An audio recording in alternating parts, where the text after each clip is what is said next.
नन्ही डक कीड़े के पेट से पानी निकालती है। वह देखती है कि एक कछुआ उल्टा पड़ा हुआ है। दोनों मिलकर उसके खोल को सीधा कर देते हैं और फिर कछुआ उसके अंदर चला जाता है। यह एक अंडा होता है। वह उसे लेकर एक मुर्गी की चोली के नीचे देती है। मुर्गी अपने पतिदेव को बुलाती है। मुर्गा आता है। वह अंडे की जांच पड़ताल में लग जाता है। कुछ तो गड़बड़ है, जरूर कोई न कोई गड़बड़। मैथमेटिक्स लगाकर उसे पता चलता है कि यह अंडा काफी बड़ा है, तो उसे बाहर फेंक देता है। लेकिन डक उसे कैच कर लेती है। वह उसकी मलहम पट्टी करती है और अपने घोंसले में ले जाकर रख देती है और उसे गर्म करने लगती है। जल्द अंडा फूट जाता है जिसमें एक चूजा निकलता है। एंट्री अच्छी है लेकिन बैठने का तरीका अभी बड़ा कैजुअल है। लेकिन चूजा काफी भुक्कड़ है। पहले इन लोगों को हराम की खाने की आदत पड़ने दो। वह सारा खाना खा जाता है। मुर्गा उसे मारने के लिए पीछे पड़ जाता है।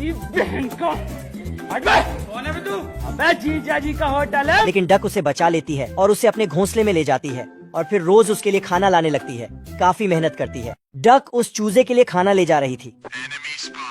एंट्री अच्छी है लेकिन बैठने का तरीका अभी बड़ा कैजुअल है। वह सभी को लोमड़ी के बारे में बताने जाती है। लेकिन लोमड़ी के सामने जो भी आता है उसे झोले में भर लेती। आखिर में मुर्गा फाइट करने जाता, लेकिन लोमड़ी मुर्गे को भी पटक लेती है। फिर वह डक के पीछे पड़ जाती है। डक घर में छुप जाती। जीजा जी का होटल है। लोमड़ी उसे खींच रही थी कि तभी अंदर से चील निकलती है। ये वही चूजा होता है जो अब बड़ा हो चुका है। वह लोमड़ी के पीछे पड़ जाती है और डक सभी को झोले से बाहर निकाल लेती है। लेकिन तभी लोमड़ी डक को किडनैप करके भागने लगती है।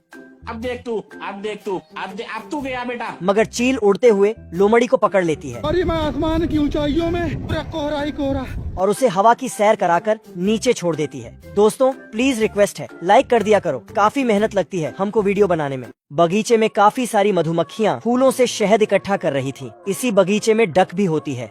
वह चुपके देखती है कि सारी मधुमक्खियाँ शहद इकट्ठा करके अपने घर ले जा रही हैं। यहाँ पर एक मधुमक्खी सैनिक भी होता है। डक शहद के लालच में अंदर जाने की कोशिश करती है, लेकिन सैनिक उसे रोक लेता है और उसकी टोपी के चिथड़े उड़ा दिए जाते हैं। डक जल्दी से घर जाती है और अपने लिए मधुमक्खी की कॉस्ट्यूम तैयार करने लगती है। वह अपने पिछवाड़े के लिए एक डंक भी तैयार करती है और फिर उड़ते हुए जाती है। वह सैनिक से दोस्ती करती है और उससे कहती है और इधर वह उसके घर में छेद करके पाइप से बाल्टी भरने लगती है और फटाक से निकल लेती है। जब राजा को पता चलता है कि उनकी शहद गायब है तो वह उस सैनिक को लात मारकर वहाँ से भगा देते हैं। सैनिक रोते हुए जाता है। वह देखता है नीचे बिखरी हुई शहद डक के घर की तरफ जा रही है। वह उसके घर जाकर देखता है तो उसे सारा माजरा समझ जाता है। डक फिर से शहद चोरी करने के लिए जाती है, लेकिन मधुमक्खी सैनिक उसके ऊपर हमला कर देती है। डक का डंक निकल जाता है जो मधुमक्खी लगा लेती है और उसके पीछे पड़ जाती है।